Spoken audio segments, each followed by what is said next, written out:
যেহেতু আপনি ইজিবিতে আছেন এবং ওইখানে উইলিংলি অনেকগুলো কাজ করছেন মানুষের কল্যাণের জন্য। থ্রু দিস পডকাস্ট আমি একটা ছোট্ট অ্যাপিল রাখতে চাইবো।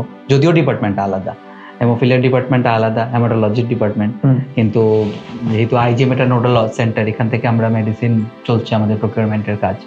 কিন্তু আমি চাইবো এই যে থার্ড জেনারেশন মেডিসিনের কথা বললেন, এমএসিজম মেডিসিনের কথা বললেন, আমরা এখন এটা রিসিভ করতে পারছি না এবং বর্তমান সময়ে আমাদের ফ্যাক্টরি একটু ক্রাইসিস চলছে, অনেকগুলো পেশেন্ট হসপিটালে ভর্তি।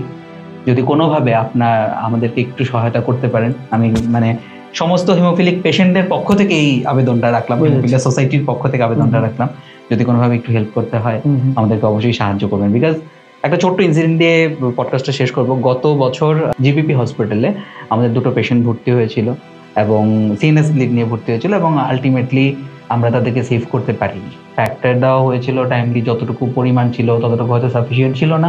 অ্যান্ড যেহেতু ব্রেনের কেস, অনেকে ভয়ে হাত দিতে চায়নি, কারণ কি হেমোফিলিক পেশেন্ট যার ব্লিডিং বন্ধ হয় না, ওকে কিভাবে কি করবে, ওই ম্যানেজমেন্টটা ছিল না হয়তো প্রপারলি। তো আমি চাইবো আজকে যেহেতু আমরা অনেকটা আপগ্রেডেড হয়েছি অনেক দিক থেকে, তো সেই জায়গাটায় চাইবো যে আপনি যদি কোনোভাবে আমাদেরকে সহায়তা করবেন, অবশ্যই আমাদের দাবিটা একটু দেখবেন।